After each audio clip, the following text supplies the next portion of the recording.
ఇంతకుముందు సందేక police department DGP గురించి వాళ్ళు స్పందించాలని చెప్పడం జరిగింది.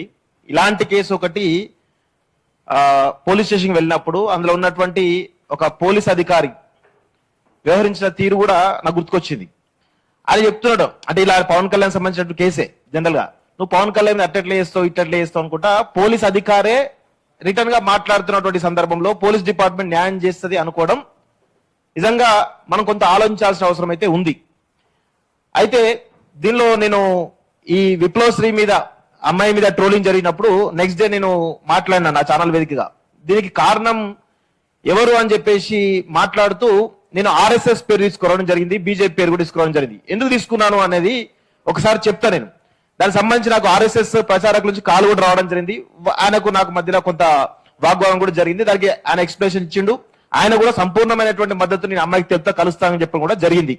సరే మంచిదే, మీరు దేశం కోసం ధర్మం కోసం ఆర్ఎస్ఎస్ సంస్థ ఉన్నది అని అనుకుంటాం, మేము కూడా భావిస్తున్నాం అనుకుందాం. అయితే ఆర్ఎస్ఎస్ అండ, బీజేపీ అండ, ఈ కూటమిలో ఉన్నటువంటి జనసేన అండ, లేదంటే టీడీపీ అండ, వీళ్ళందరూ కలిసి ఒక ఆర్గనైజ్డ్ క్రైమ్ లాగా ఈరోజు ఈ ట్రోలింగ్ చేస్తున్న విషయం మనం గమనించాలి, చాలా జాగ్రత్తగా గమనించాలి. ఎందుకు అంటే నేను ఆర్ఎస్ఎస్ ప్రచారంతో మాట్లాడినట్టు సందర్భంలో నేను ఒకటే ఆర్ఎస్ఎస్ కు ఈ ట్రోలింగ్ కు సంబంధం లేదని చెప్పేసి చాలా స్పష్టంగా చెప్పడం జరిగింది. కానీ ఆర్ఎస్ఎస్ అండ చూసుకొని బీజేపీ అండ చూసుకొని మీరందరూ ఎవరైతే ఈ కింద కామెంట్ చేస్తున్నారో, మార్ఫింగ్ చేస్తున్నారో, రకరకాల ప్రచారం చేస్తున్నారో మీరే చేస్తున్నారు. ఇది సనాతన ధర్మమా, ఇది హిందూ ధర్మమా అని నేను చాలా స్పష్టంగా మాట్లాడిన క్రమంలో అప్పుడు ఆయన కొంత తగ్గి ఆ అమ్మాయిని కలిసి మాట్లాడతానని చెప్పడం జరిగింది. అయితే ఈ ట్రోలింగ్స్ విషయంలో మనం ఒకసారి చాలా సీరియస్ గమనిస్తే ఇందులో కొంతమంది తెలంగాణ నుంచి కొంత జరుగుతా ఉంది, అదేవిధంగా ఆర్గనైజ్ జరుగుతా ఉంది. ఆంధ్ర నుంచి ఎక్కువగా ఆర్గనైజ్ జరుగుతా ఉంది. ఇది ఆంధ్రలో ఎవరైనా ఉంటే కొంచెం ఆలోచించాలి. ఎందుకంటే ఇది నేను గత కొన్ని రోజులుగా చాలా నిశితంగా ఈ యొక్క ఏ విధంగా జరుగుతుందనేటువంటి కోణంలో నేను మాట్లాడేది ప్రాంతీయ విద్వేషాలు తెచ్చుకునే విషయం కాదు, కానీ చాలా జాగ్రత్త చెప్తున్నాను. ఎందుకంటే తెలంగాణ రాజకీయాలు ఇక్కడ జరుగుతున్నటువంటి ట్రోలింగ్స్ విషయంలో కొంత విమర్శలు ప్రతి విమర్శలు ఉంటాయి. కానీ ఇట్లా అమ్మాయిల విషయంలో ట్రోలింగ్ చేయడంలో కొంత అంత దిగజారి చేయరు, కొంతమంది చేస్తారు. ఈ మధ్య కొంతమంది తయారైనరు. సో ఎవరు అవునన్నా కాదన్నా ఇది నిజం.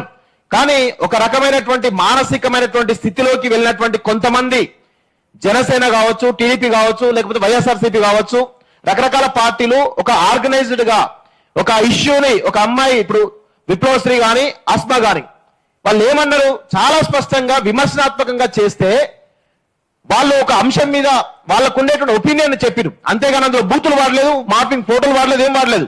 కానీ దానిని వీళ్ళందరూ కూడా ఏమన్నారు, మొత్తం శ్రీనిధిని మొత్తం మార్ఫింగ్ చేసి అది చేయడము.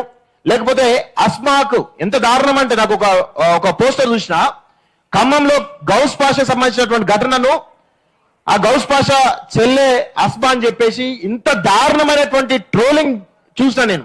అది చూసిన తర్వాత అరే ఎక్కడున్న మన సమాజంలో ఇంత ఉన్మాదులను తయారు చేస్తున్నారు ఆ పార్టీలు. వీళ్ళందరూ పొలిటికల్ పార్టీలకు సంబంధించినటువంటి వాళ్ళు, అదేవిధంగా కొన్ని సంస్థలు ఏవైతే ఉన్నాయో వాళ్ళకు సంబంధించిన వాళ్ళు మాత్రమే, భావజాలకు సంబంధించిన వాళ్ళు మాత్రమే ఇలాంటి ట్రోలింగ్ చేస్తున్నారు. ఇది కూడా ఆర్గనైజ్డ్ గా జరుగుతూ ఉంది. దీనికి సంబంధించి మనందరం కూడా ఒక యునైటెడ్ గా ప్రోగ్రామ్ తీసుకోవాలి ఖచ్చితంగా.